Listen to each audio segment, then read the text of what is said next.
हरिओम। गुरु कृपा व दैवी चिकित्सा का हैरत अंगेज करिश्मा। फरवरी 2023 की बात है।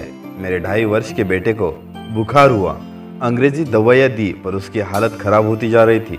अस्पताल में भर्ती कराया। वहाँ टेस्ट हुआ तो डॉक्टर ने बताया कि कफ के कारण बच्चे का एक फेफड़ा पूरी तरह ब्लॉक हो गया है और दूसरे फेफड़े में भी ब्लॉकेज शुरू हो गया है। आईसीयू में रखा पर ऑक्सीजन लेवल घटते घटते 60 से कम हो गया। पूरे शरीर में सूजन आ गई। डॉक्टर ने कहा कि अगर बच्चे को वेंटिलेटर पर नहीं रखा तो उसका ब्रेन डैमेज हो सकता है अथवा उसे लकवा पैरालिसिस भी हो सकता है। मेरे परिवार वाले घबरा गए। दूसरे डॉक्टरों को पूछा तो उन्होंने दिल्ली के सर गंगाराम अस्पताल में ले जाने की सलाह दी। कुछ समझ नहीं आ रहा था कि अब क्या करें। हम श्री आशारामन जी का पाठ व बापूजी से मन ही मन प्रार्थना करने लगे। गुरुदेव तक संदेशा भी भिजवाया। शीघ्र ही हमें मार्गदर्शन प्राप्त हुआ कि बच्चे को वेंटिलेटर पर रखने की अनुमति मत देना, न ही किसी दूसरे अस्पताल में भर्ती करना। गर्म पानी के साथ गोजरन वटी दो। हाथों की उंगलियों के अग्रभागों से सिर पर मालिश करते करते ओमकार का जप इस प्रकार करना है कि जप की ध्वनि बच्चे के कानों पे पड़े।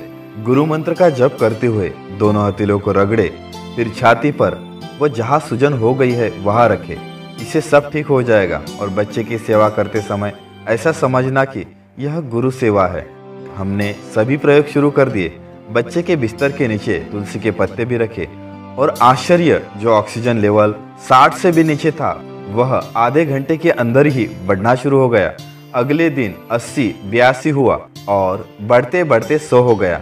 डॉक्टरों ने चकित होकर कहा, लगता है पल्स ऑक्सीमीटर के सेंसर में कोई खराबी है। ऑक्सीजन लेवल मापने का उपकरण। उन्होंने सेंसर बदल के पुनः चेक किया परंतु ऑक्सीजन लेवल 100 ही था। टेस्ट हुआ तो एक फेफड़े में हल्का सा ब्लॉकेज था। बाकी सारी की सारी रिपोर्ट्स नॉर्मल आई। डॉक्टर विस्मित थे कि ऐसा कैसे हो सकता है। बच्चे को जनरल वार्ड में लाए। शरीर में थोड़ी सूजन थी जिसके कारण वह चल नहीं पा रहा था। डॉक्टरों ने अनेकों प्रयास किए पर सब विफल हुए। जब छुट्टी मिली और हम उसे आश्रम लेकर आए तो उसने बिना किसी का सहारा लिए बड़ बादशाह की 3 परिक्रमाएं की। आज वह चलता फिरता दौड़ता है। यह आश्रम की भूमिका गुरु कृपा का प्रत्यक्ष चमत्कार है। आईसीयू में जितने मरीज थे उनमें सबसे गंभीर हालत उसकी थी, लेकिन गुरुदेव द्वारा बताए मंत्र व आयुर्वेदिक चिकित्सा पद्धति के उपचार से वह सबसे पहले स्वस्थ हुआ। सचमुच पूज्य बापूजी ने हम पर जो अनुकंपा की है उसका मैं वर्णन भी नहीं कर सकता। रिंकू दलाल। Phone number